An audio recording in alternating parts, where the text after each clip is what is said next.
যে দেখো মানে যে কোনো মানে জায়গাতে অর্গানাইজেশন করার অধিকার বিরোধীদের ছিল না।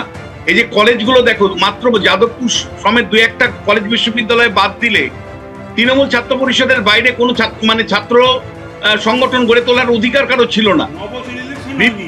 দিনের পর দিন আমরা দেখেছি কলেজ বিশ্ববিদ্যালয়গুলোতে কার্যত তৃণমূল কংগ্রেসের রাজ চলতো। মনোজিৎ মিশ্র মডেল কার্যত সব জায়গায় আমরা দেখেছি।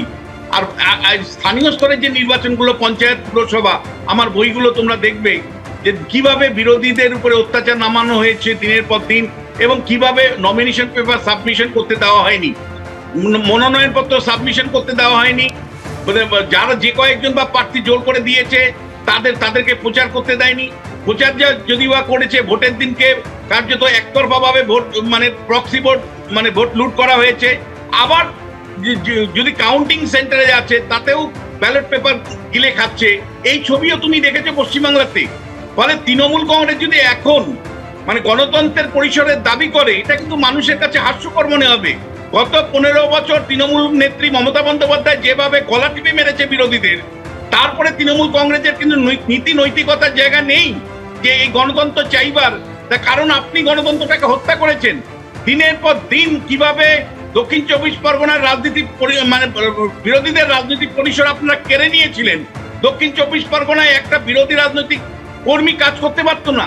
তারা আইদার তাকে মার্ডারের সম্মুখীন হতে হতো অথবা তাকে বাড়ি ছাড়া করা হতো।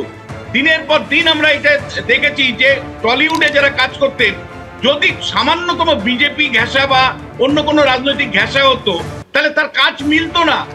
তার মানে আমরা দেখেছি দিনের পর দিন, তোমার স্টুডিওতে চিৎকার করেছি যে কেন অন্য ভাবনার একটা ফিল্ম পশ্চিমবাংলাতে রিলিজ করতে দেবেন না মমতা বন্দ্যোপাধ্যায়। মনে থাকতে পারে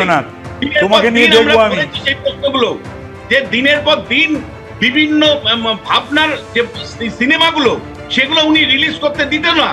টালিগঞ্জের উপরে অঘোষিত একটা বিশ্বাস পরিবারের প্রভাব দিনের পর দিন আমরা দেখেছি।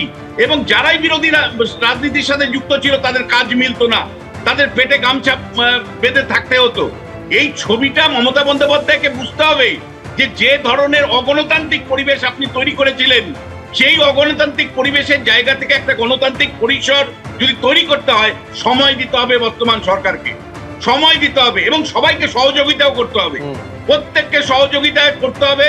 সহযোগিতার মধ্য দিয়ে কিন্তু আমাদের এই কালচারটা পরিবর্তন করতে হবে, যে কালচারটা 34 বছর বামফ্রন্ট সরকার প্রথমে, তারপরে মমতা বন্দ্যোপাধ্যায় 15 বছর, প্রায় 40-45 বছর ধরে যে কালচার চলছে সেটা হলো বিরোধী শূন্য করে রাখো, গণতন্ত্রের পরিসরকে খতম করো এবং রাজনৈতিক হত্যা, পলিটিক্যাল ভায়োলেন্স পশ্চিমবাংলায় এত ব্যাপক কেন?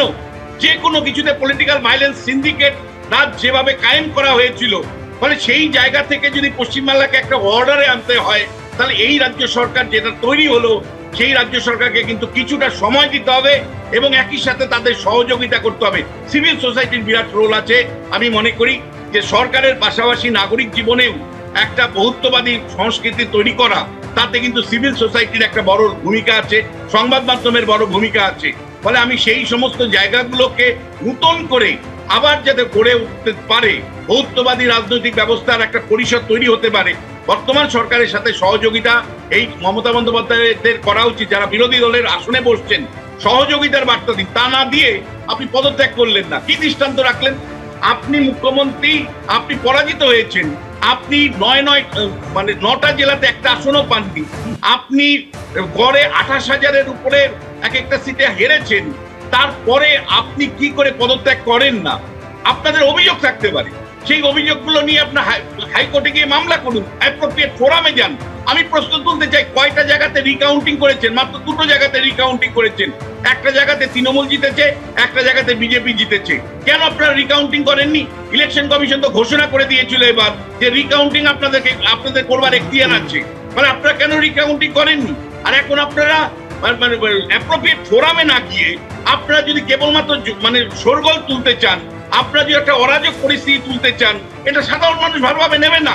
এবিপি আনন্দ, এগিয়ে থাকে, এগিয়ে রাখে।